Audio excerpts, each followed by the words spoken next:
தான் மிஸ்ஸஸ் ரமேஷ். ராதிகா இந்த வீட்டுல தானே இருக்கா? ஆமா, இங்கதான் இருக்கா, பேயிங் கெஸ்டா. அவ நல்லா இருக்காளா? நல்லா இருக்கா. ப்ளீஸ் கம் இன், உள்ள வாங்க.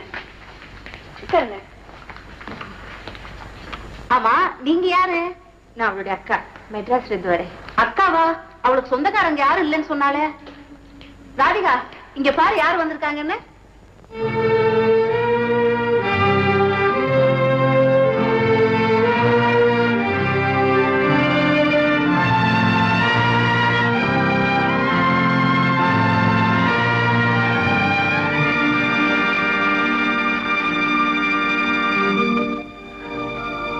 அக்காவா?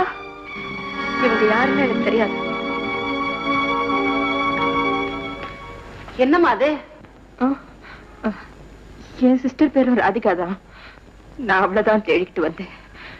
இவங்க பேரும் ராதிகாங்கிறதுனால குழப்பம் வந்துருச்சு. I'm sorry. என் தங்கச்சி ஊருக்கு அழைச்சிக்கிட்டு போனோம்னு எவ்வளவோ ஆசையோட வந்தேன். விதி எனக்கு எதிராக விளையாடுது. நம்பிக்கை இழக்காதீங்க. டெல்லியில 4-5 டேஸ் தங்கி இருந்தீங்கன்னா கண்டிப்பா உங்க தங்கச்சியை கண்டுபிடிச்சிடலாம். பக்கத்திலேயே ஏதாவது ஹோட்டல் இருந்தா சொல்றீங்களா? ஹோட்டலா? நோ, ஒரு பொண்ணு தனியா ஹோட்டல்ல தங்குறதாவது. நீங்க இங்கேயே தங்கி இருக்கலாம். ரொம்ப தேங்க்ஸ்மா.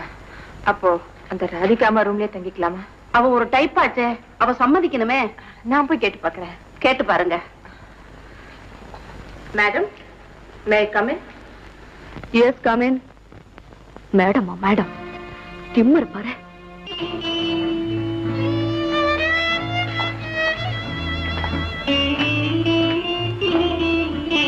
ராதிகா, உன் தர்ம சங்கடம் எனக்கு புரியுது. எங்க உறவு உனக்கு தேவையில்லாம இருக்கலாம். ஆனா எங்களுக்கு இருக்கிற ஒரே உறவு நீதாண்டி.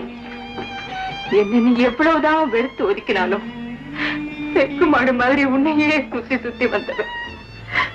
என்ன பூனை பூனைன்னு பட்ட பேர் வச்சு கூப்பிடுவே, அதையெல்லாம் சங்கீதம் நினைச்சு கேட்டு ரசிச்ச வெடினா உரிமையோட என்ன திட்ட என் தங்கச்சி இல்லாம அந்த வீடே சூன்யமா இருக்கு. அந்த பெருமையை தாங்கிக்க முடியாமதான் 1500 மைல் தாண்டி உன்னை பார்க்க வந்திருக்கேன்டி. ராதிகா, ஒரு 2 நாள் உன் கூட தங்கி உன்னை பார்த்துக்கிட்டே இருக்கணும்னு ஆசைப்படுறேன்டி. மறக்காத பிளீஸ். அதான் உபதிரம் கொடுக்கறதுக்குன்னு ரயில் ஏறி வந்துட்டியா? 2 நாள் இருந்து தொலை. அதுக்கு மேல உறவை சொல்லி உருக ஆரம்பிச்சா நான் இந்த ஊரை விட்டு ஓடி போயிடுறேன்.